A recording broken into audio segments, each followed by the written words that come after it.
Una producción de Drop. Advertencia. Cierra la puerta y métete debajo de tus sábanas, porque la historia que te voy a contar puede resultar muy perturbadora. Escúchala bajo tu propio riesgo. Bienvenidos, temporistas. Soy Dan Tempo y esto es Historias de Terror antes de dormir. Hola, temporistas. Buenas noches y bienvenidos nuevamente a Historias de Terror antes de dormir. Espero que todos ustedes se encuentren muy bien. Antes de comenzar les quiero desear un muy feliz día del amor y la amistad. Que la pasen bien con sus parejas o con sus familiares. Pero quiero comenzar esta historia con una simple pregunta. ¿Alguna vez se han preguntado hasta dónde serían capaces de llegar por aquella persona a la que aman? Háganmelo saber por los comentarios o por Instagram. Búsquenme como Dantempo Plus. Y sin más, comenzamos con esta historia. Hoy les voy a contar una historia que me persigue hasta el día de hoy. Una historia que comenzó con un simple negocio de entrega de flores y terminó con algo que nunca, en mis peores pesadillas, hubiera imaginado. Es una historia de amor, de locura y de algo que no debería haber despertado. Algo que tal vez nunca debió ser perturbado. Así que siéntense, respiren hondo y prepárense, porque lo que les voy a contar no es solo una historia sobre un error, es una advertencia, porque a veces cuando cavas demasiado profundo no sabes qué es lo que vas a encontrar o qué es lo que te va a encontrar a ti. Me gradué de la escuela secundaria hace unos años. Todavía vivo con mis padres, pero estoy aprovechando este tiempo a mi favor. Tienen la amabilidad de no cobrarme la renta y eso me permite ahorrar casi cada centavo que gano. La esperanza es que algún día puedo poner en marcha un negocio pequeño, pero legítimo, y mudarme a mi propio apartamento. Ya sabes, el sueño de todo joven. Verás, para gran consternación de mis padres, no tengo un trabajo fijo. Prefiero hacer las cosas por mi cuenta y ser mi propio jefe. Compro y revendo cosas por internet y hago trabajos ocasionales aquí y allá para completar mis ingresos. Con la ayuda de las redes sociales hago trabajos y vendo cosas. Con el tiempo tendré lo suficiente para comprar un coche decente y llegar a clientes fuera de la ciudad, y tal vez incluso contratar a algunos ayudantes. Sin embargo, lo que estoy aquí para compartir con ustedes es un incidente que ocurrió hace casi 2 años y que me mantiene alerta hasta el día de hoy. En mi primer año de negocio, presenté un servicio de entrega de flores. Según la temporada, recogía flores de la ciudad o las compraba en la florería local y luego se las entregaba a la persona que eligiera mi cliente. Aunque no era mi servicio más popular, me reportaba bastante dinero. Te sorprendería saber cuánto está dispuesta la gente a pagar por cortejar a un ser querido con plantas. En todo el tiempo que pasé llevando flores de persona en persona, solo encontré un cliente habitual. Se llamaba Rodrigo y estaba completamente enamorado de su novia Clara. Una vez al mes le llevaba una docena de rosas al hotel local donde ella trabajaba. No importaba cuántas veces fuera con el mismo ramo, ella siempre se mostraba sorprendida y encantada. Realmente tenían algo especial y yo estaba feliz de ser parte de sus vidas, al menos de alguna forma. Pero entonces llegó febrero. Aunque es mi trabajo ocasional menos popular, gano algo de impulso durante la temporada de San Valentín. Además de los clientes adicionales, Rodrigo se esfuerza al máximo y me hace entregar 3 ramos de flores a la semana previo a la festividad. Entre estas entregas y mantenerme al día con mis servicios habituales, febrero me supera muchísimo. Esta semana de San Valentín en particular fue un poco diferente. Se acercaba el gran día y no había recibido ni un solo pedido de Rodrigo. Normalmente no me encariño con mis clientes, pero Rodrigo y Clara me caían bastante bien. Por eso decidí ponerme en contacto con él. Intenté llamarlo, pero no hubo suerte. Solo había tonos de marcado y contestador automático. Pensé en ir al hotel para preguntarle a Clara al respecto, pero eso me quitaría tiempo del resto del trabajo que tenía planeado. Sin opciones viables, simplemente seguí con mi día y mantuve una actitud positiva. Sentía que algo no iba bien, pero estaba seguro de que no era nada de qué preocuparse. Al día siguiente, Rodrigo me volvió a llamar. Estaba bien, pero había algo que quería comentar conmigo. De todas las conversaciones telefónicas que he tenido, esta encabeza la lista de las más extrañas.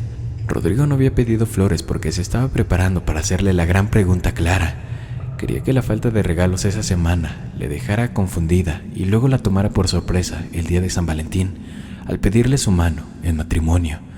Me alegré por ellos, pero fue entonces cuando la conversación tomó un giro inesperado. Rodrigo no tenía anillo. Era rico y podía permitirse cualquier joya que quisiera, pero no cualquier anillo de compromiso le serviría. Quería el anillo de su madre, el que había usado su padre para pedirle matrimonio. Era el único que le parecía adecuado, el único digno de envolver en su dedo. Había un solo problema: su madre fue enterrada con él. Y luego vino la parte extraña. Rodrigo me ofreció 75,000 pesos en efectivo para que desenterrara la tumba de su madre y recuperara el anillo de su dedo muerto. Dijo que lo haría él mismo, pero que no tenía el valor. No podía atreverse a profanar su tumba de esa manera. Tampoco se sentía muy cómodo con que yo lo hiciera, pero realmente sentía que esa era la única forma en que podía proponerle matrimonio a su único y verdadero amor. Le supliqué al tipo, de verdad que lo hice. Le dije que fuera una joyería, que a las mujeres les encantan los anillos de joyerías, en serio. Pero por desgracia no se dio, y ya fuera por el atractivo del dinero que podría utilizar para ampliar mi negocio o por el deseo de ayudar a un amigo desesperado que lo necesitaba, acepté el trabajo a regañadientes. No voy a poner excusas. Sé que piensas que estoy loco por hacerlo, y sí, sin duda lo estaba. Ahora lo sé, diablos, también lo sabía en ese momento, pero ¿alguna vez has recordado algo que hiciste en el pasado y te has preguntado ¿en qué diablos estaba pensando? Bueno, este es uno de esos momentos para mí, y por mucho que lo intentes, no puedes volver atrás y cambiar la estupidez que has hecho. Esto es algo con lo que simplemente tendré que vivir. Bajo la luz de la luna llena, me dirigí en bicicleta al cementerio. Por muy llamativa que pareciera la pala que sobresalía de mi mochila, logré llegar hasta ahí sin ningún problema. Después de pasar las puertas negras de entrada, dejé la bicicleta en el suelo y comencé a caminar. El cementerio estaba invadido por un frío de finales de invierno y un silencio incómodo. Mis pasos cortaban el aire fresco de la noche, creando ecos que bailaban de lápida en lápida. Me volvía de vez en cuando y me decía que era para comprobar si pasaban coches, pero en realidad tenía miedo de los fantasmas que acechaban en las sombras. Nunca creí realmente en ellos, pero estar rodeado de cientos de cadáveres enterrados en mitad de la noche puede hacer mella en tu psique. Cada vez estaba más nervioso y corría a toda prisa hacia la parte trasera del cementerio. Mi paso apresurado pronto se vio obstaculizado por una pila de mármol blanco, sobre la que estaba grabado el nombre: Abigail Navarro, en una tipografía increíblemente elegante. Era ahí, era la madre de Rodrigo, justo donde él había dicho que estaría. Era hora de poner manos a la obra. Con la esperanza de salvar al menos un poco la cara, diré que en ese momento lo que estaba haciendo me parecía profundamente incorrecto a nivel moral. Estaba a punto de vandalizar y robar la tumba de una desconocida.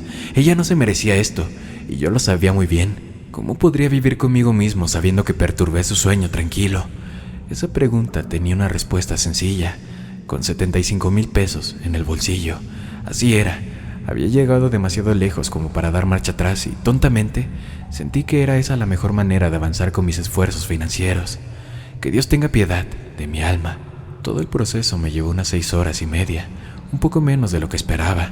Supongo que limpiar casas todos los años me preparó para este momento crucial, aunque extraño, de mi vida. Después de que todo estuvo dicho y hecho, miré el ataúd que estaba debajo y respiré profundamente. A pesar de estar completamente exhausto, no tenía tiempo que perder.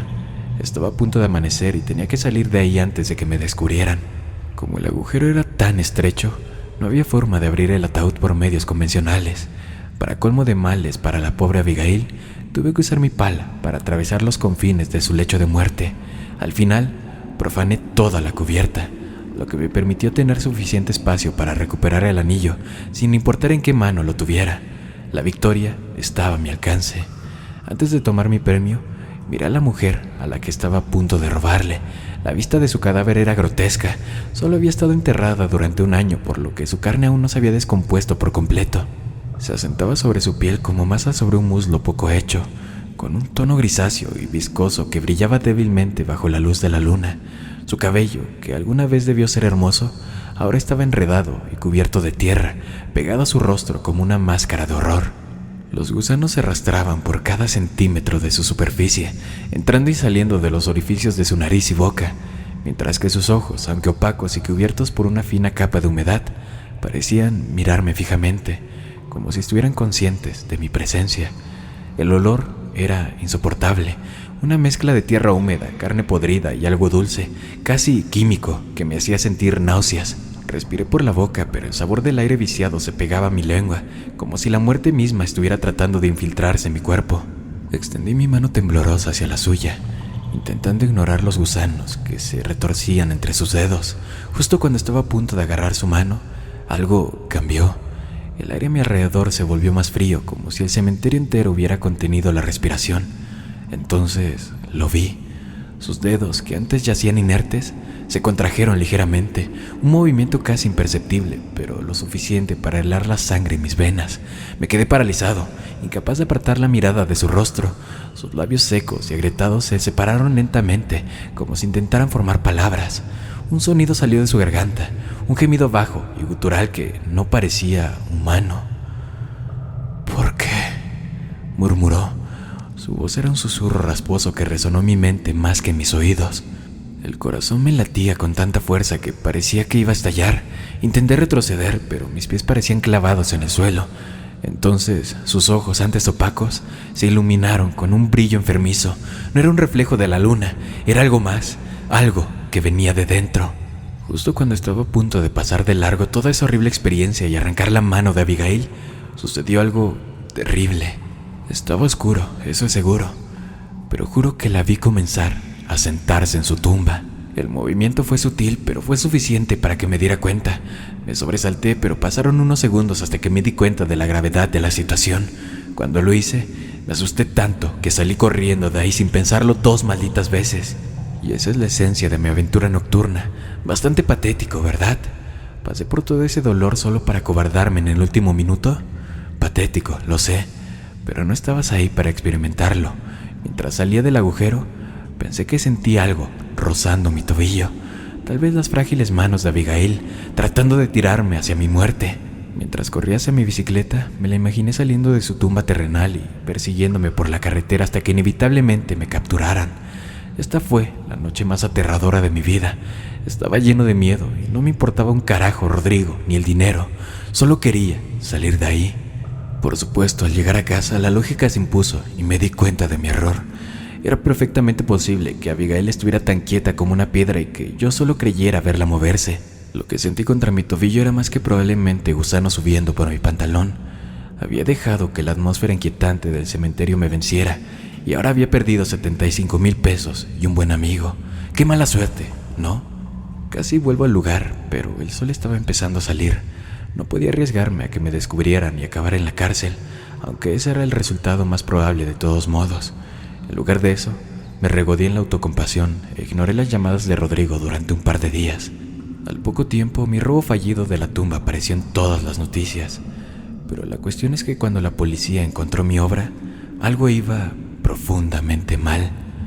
Y era que el ataúd de Abigail estaba completamente vacío. Espero que esta historia les haya gustado. Si es así, síganme en Instagram para seguirles trayendo más contenido de terror. Y muchas gracias por escucharme esta noche, temporistas. Buenas noches, querido amigo y amiga mía. Una producción de Drop.